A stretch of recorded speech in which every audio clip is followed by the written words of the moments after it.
tayo sa upper mill. Ayan po yung mga guys, so naglalaro po sila. There you go. Ayan po. Laro-laro po sila. Football guys. Ayan. Maganda po kasi ang init ngayon sa UK. Kaya maglalakad-lakad po tayo. Lalakad-lakad. There you go.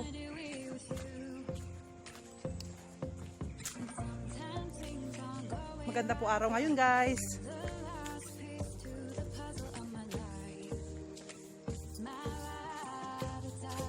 Ayan po, may konting patuwak po dito sa upper mill. Maglalakad-lakad po ako. Exercise na rin po sa katawan at sa heart. Yan.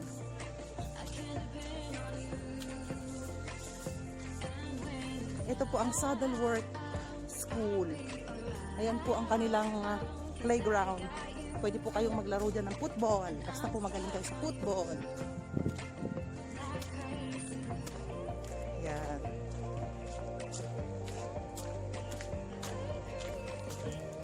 Kita nyo po guys ang buong upper mill. Ito po ang patwalk ng upper mill.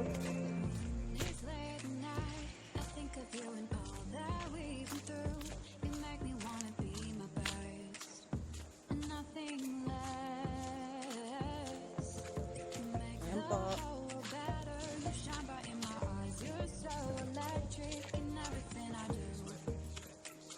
Hello.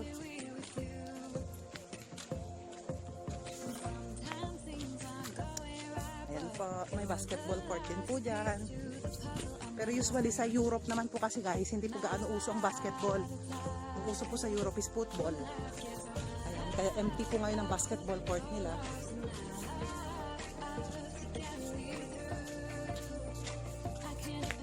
Ayan guys.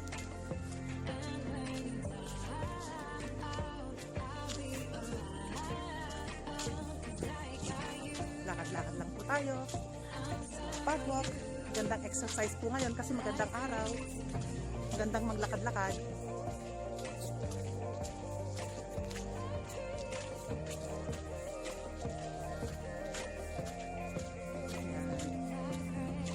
Lakad-lakad lang po. Hello guys, welcome back. Ito po ang buong upper mill guys. Ayan po. Meron pong tao sa kabila na naglalakad. Ay, siya yata yung nakasalubong ko kanina. Ayan po guys. Ang ganda po ng araw. Ayan po, ang buong upper mill. Nandito po ako sa tuktok ng upper mill. Ayan po. I've been here only for 10 to 15 minutes by walk. Ayan po guys. Napakagandang lugar po. Ayan po yung St. Chad's Cathedral. Kung makikita nyo po, ayan. Ayan po guys. Ayan po siya. Ayan po yung simbahan ng Protestant. Ayan po.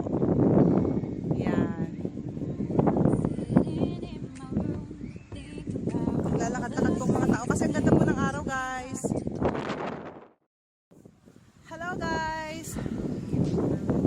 I'm in Upper Mill. Ayan po, ang buong bundok ng Upper Mill. I want to share it with you guys by vlog kasi po napuntahan ko to minsan. And I find it very, very beautiful and gorgeous. Ayan po. Napakagandang lugar po guys. Nililipad ng hangin.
ganda pong tignan. Ayan. Usually, yung baba po guys is para po siyang ilog. Ayan po, may ilog po yan. Isang a small river in Upper Mill. Yung pinakababa po niyan is ilog. Ayan. Ayan. Nagustuhan niyo po ba yung scenario nito? Ang ganda po kasi ng mga puno. Parang natatakpan po siya ng mga damo. Ang gandang tignan. Ayan na po. Ito po yung road ko papuntang Huddersfield guys. Ito po ang aking road. Ayan. Ayan guys, I'm back. I'm back. Lola is back guys. Ayan po yung Konting River. Ayan, Huddersfield River. Ayan po. Dadaanan po natin yan mamaya. Ayan. Ang ganda po ng agos ng tubig. Fresh na fresh po. Ayan. And look, the railways up. Guys, ayan po yung railways. Yan po ang railways ng train. Papuntang Huddersfield, Manchester, York, Leeds. Ayan po ang railways ng train. Ayan. Papunta po tayo dun guys. Ayan na po yung railways ng train. Ayan po yung train guys. I catch it for you. Only just for you. Only for your very eyes. Ayan po yung train. Ayan. Yan po yung train. Na-catch up po natin at least. Success. Para po yun sa inyo guys. Yan po ang daanan ng train. Papunta po yun ng Huddersfield. And from Huddersfield, meron din po siyang connecting route to go to Leeds and York. Ayan. Ayan po ang munting ilog ng Upper Mill. Ayan na po. Papunta na po tayo. Pinokus ko lang po yung railways na malapit sa Huddersfield guys para makita nyo po kung gaano ka-huge at napakalaki. Ito po yung daan ko papuntang Huddersfield. Ayan po. Ipo-focus ko po kayo. Ayan. Ayan po. Yung daan papuntang Deagle, Huddersfield, Delft at Dobcross. Ayan. May konting runabout po doon.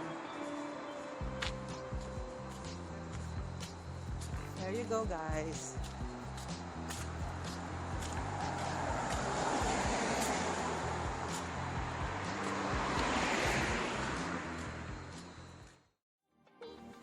There you go guys. Isa po ang Huddersfield Canal. Ayan. Ayan po ang Huddersfield Canal. Papakita ko sa inyo guys ang railways. Ayan po. Ano kalaki.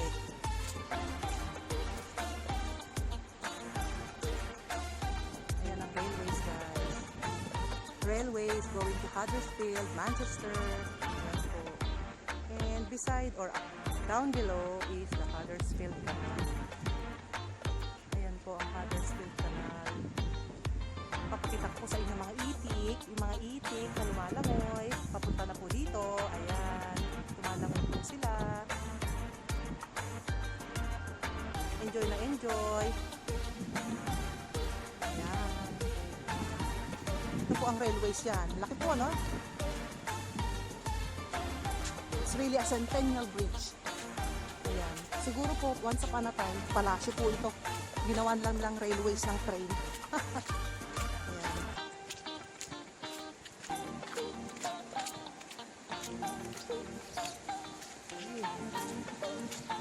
Ayan. Saan na tayo dadaan? Ayun, meron palang daanan dyan. Kala ko wala. Upo muna tayo dito guys. Picture muna po dito tayo. Upo muna tayo dito sa upuan.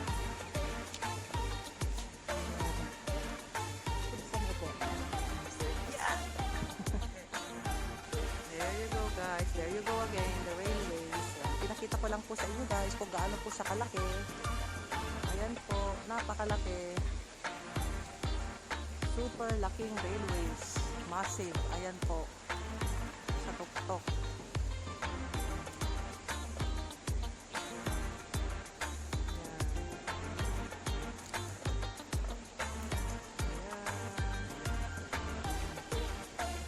Opposite side, it's the road going to Dobcross or Delft. Ayan po.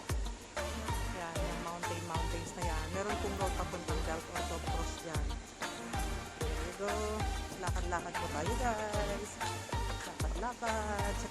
ilog. May konting ilog po. Lakad-lakad tayo. May konting bridge dito papunta na sa Delft. Ayan. Patwalk din po yan papuntang Delft, guys. Ayan, kung gaano po kalaki.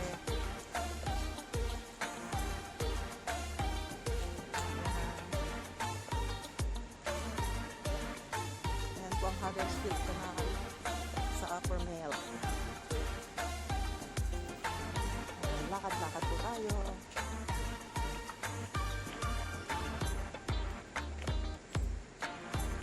Ayan. Ayan guys. Lakad-lakad. Lakad tayo sa Huddersfield Canal. Lakad-lakad po. Ayan, may train na naman po guys. Ayan na naman yung train. Ayan, kita nyo po.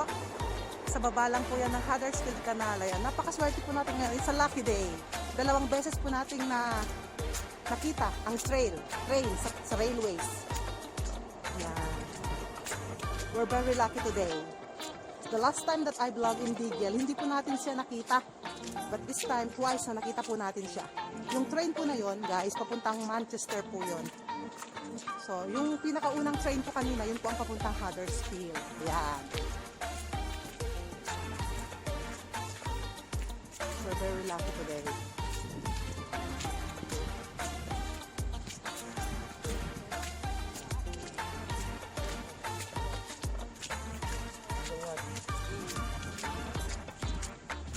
Yan. Garden center din po yan guys. Garden center. Ayan. Sabi po ng amo ko, pwede kaya tang magtanim dito ng sarili mong gulay. Pero rerentahan mo yung plot na pagtataniman mo. Pinaparem nyo lang itong lote na to. Itong buong lote na to, depende kung ilang lote, square meter ang gusto mong rentahan, pwede kang magtanim ng gulay. At kahit ano, bulaklak, gulay, kahit anong pwede mong itanim guys. Pero rerentahan mo yung plot ng area na pagtataniman mo dito. Ayan. Katulad niya, no? Rented na po yata yan. Eh. Baka tataniman na nila yan. Ayan. Kita niyo po yung bundok doon guys. Doon tayo galing kanina. Ayan. Doon po tayo galing kanina guys. Ayan. Maluwang din po itong garden center na to kasi pwede mo po siyang rentahan.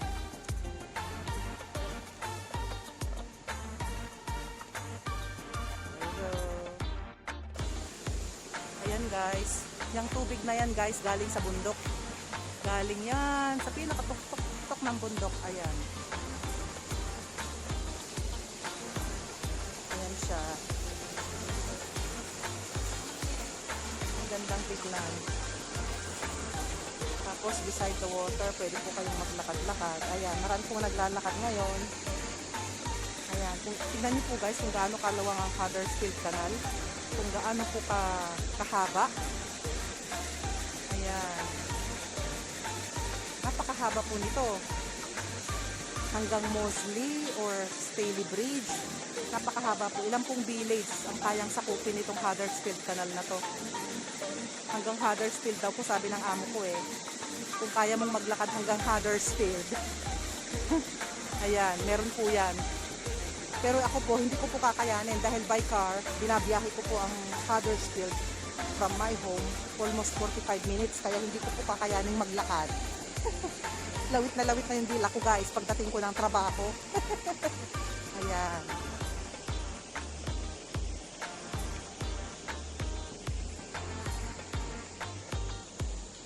Oh, I'm happy today guys, really. I share to you twice kung dumaan po yung train. Na-witness po natin na dumaan dito yung train twice. Kaya I'm very happy. At least na i-video ko po yun para sa inyo.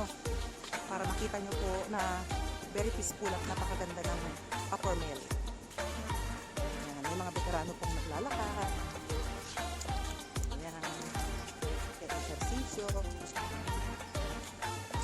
Mga bata. Kasi ang ganda po ng araw na yun.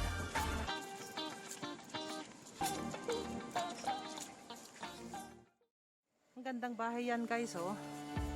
Cute na bahay. Mga bagong bahay dito sa Upper Mill. Ayan, bagong bahay po yan. Ganda siya.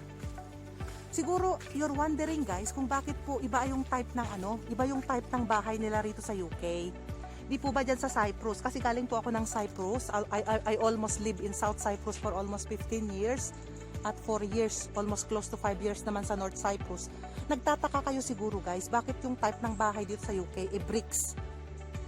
Kasi po, ang UK, ang United Kingdom, ay isa po sa mga bansa na napakalamig. Pwede nyo pong ikumpara ang bansang UK sa bansang Norway, sa Sweden, at sa iba't ibang mga Alaska. Yan po yung mga countries na napakalamig. Kaya po ang type ng kanilang struktura, ang bahay nila, ang struktura ng kanilang bahay ay ganyan po. Para hindi po pasukin ng lamig ang kanilang bahay. At kailangan pa pong dapat double glaze ang kanilang mga bintana.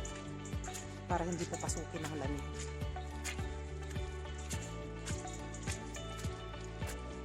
Kaya po ganyan ang tipo ng bahay nila.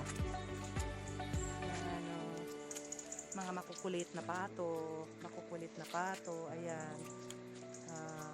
Naghihintay sila ng pagkain. Ayan. Hinahagisan nila ng pagkain. Lapit naman sila. Ayan. Kaya po ganyan. Siguro nagtataka nga po kayo at nagtatanong kayo, bakit kaya ganyan ang mga bahay sa UK? Kasi nga po, ito po yung bansa na napakalamig. Talagang napakalamig po. Doble po ang lamig dito kesa po sa Cyprus. Kasi sa Cyprus, guys, kahit na hindi double glaze yung mga bintana mo or insulated ang bahay mo, ayos lang. Matitiis mo ang lamig. Kahit wala kayong heater sa loob ng bahay or central heating, ayos lang. Pero dito sa UK, hindi ka po mabubuhay ng walang central heating during winter season. Kasi napakalamig po. Ayan, kaya ganyan po ang mga tipo ng bahay nila. Super lamig, halos hindi mo kakayanin. Kailangan doble-doble ang damit mo dito.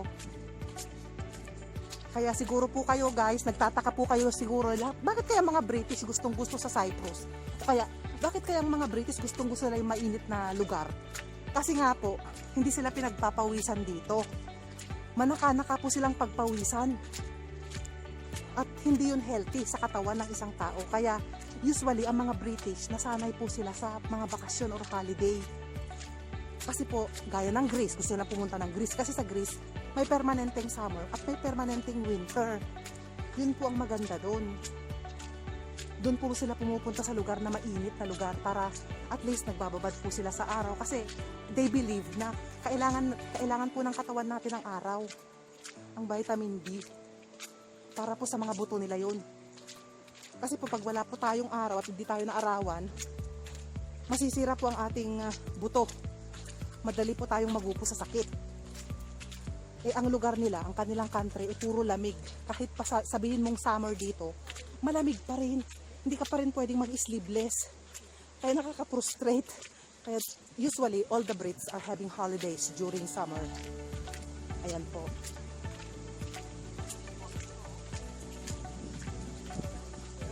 Alam nyo guys, balak ko sanang tumawid dyan sa ilog, papunta na dun oh. Yan na po kasi ang pinaka-downtown ng Upper Mill. Kaya lang natatakot po ako, lakas ng agos. Baka matangay ako. Meron po kasing shortcut dito guys, kaya lang po parang napakalalim ng tubig ngayon. Ayan. Dito po sana tayo tatawid. Kaya lang parang nakakatakot. Oh. Mataas ang tubig. Tignan nyo guys, oh. Ayan yung tatawiran ko sana, yung mga bato sa gitna. Yan. Diyan sana ako tatawid. Kaya lang malakas po yung agos ngayon. Dahil po siguro sa umulan nung mga nakarang araw. Kaya ang lakas po ng agos. Nakakatakot tumawid. Ayan po ang tawiran sana natin guys, oh. Ito. Ayan po ang Huddersfield Canal. At kung tatawid po kayo dito, sana. Kung hindi po sana ganyang kalakas ang agos, diyan po sana ako tatawid. Kaya lang natatakot ako guys. Kasi ang lakas ng agos. Baka matangay ako. Ayan na po guys yung Saddleworth, Upper Mill Saddleworth na downtown. Ayan na po yung public library. Yung downtown patungo sa bahay ko. Ayan na po. Kaya lang parang balak kong umikot. Iikot po yata ako sa charity shop kasi tatakot akong Ayan o, tatawid sila guys. Bali wala sa kanila yan. Nakakatakot tumawid. O yan, tatawid siya o. Nakakatakot, girl. Umikot ka na lang. Ito talaga oh, tutuloy siya oh. Oh, tutuloy nga. Tutuloy. Ayan, tumuloy na. Oh, paano ka ngayon diyan? Sige nga, balik ka na lang.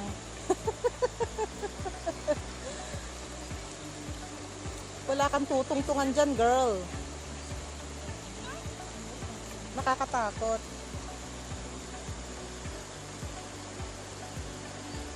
Malakas ang loob niya, guys.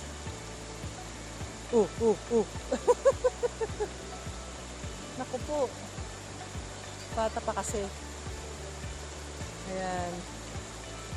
Nakakatakot dumaan. Malakas po ang tubig ngayon at agos.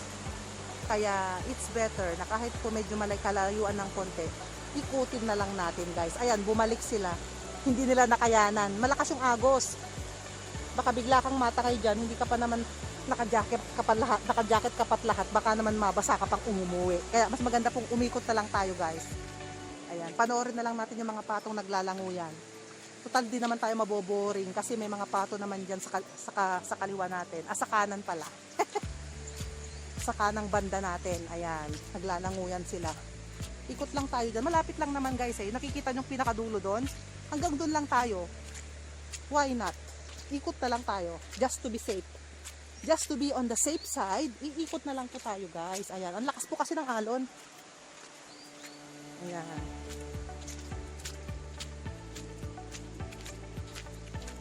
Ikot na lang tayo. Yun. May uwak. May uwak siya guys. Ayan. Ikot na lang tayo. Mas maganda. Safe ka pa.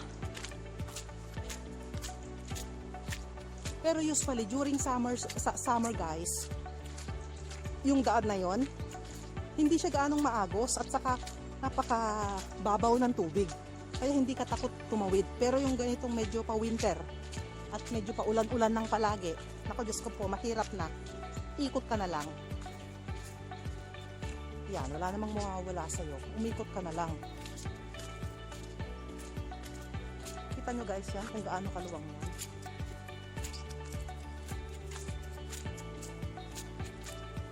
Ayan. Dito lang po tayo. Mas magandang umikot na lang. Just to be on the safe side. Para hindi tayo maaksidente. Di po ba? Ayan. Nakalagay dyan. Oh. To Upper Mill. Yung isa naman, to Diggle and Stan Edge Tunnel. Punta tayo sa Upper Mill kasi taga Upper Mill tayo. Dito tayo sa Upper Mill. Yan yung road. Ayan na yung road guys. Ayan. That's it. Kita nyo po yung bundok doon. Ayan. So you know already the reasons guys kung bakit ganito po ang tipo ng mga istruktura ng bahay dito. Dahil po sa kanilang weather. Ayan. Hindi po sila pwede sa mga semento lang. Or mga cement lang. Kasi napakalamig sa UK. Hindi po pwede yun. Bricks po lahat yan. It's all type of bricks. At ang kanilang bubong, iba po ang bubong nila. Slate. Yan po yung tinatawag nilang slate. Yang bubong nila. Slate po yan. Tumatagal po yan ng centennial. Ayan. So that's it for today guys. I hope you like my vlog in my old simple village in Upper Mill. Ayan po. Kita-kits ulit guys. If you like my channel, click like the button below and click the notification bell down below for more of my videos. Thank you guys. Keep safe. Bye bye.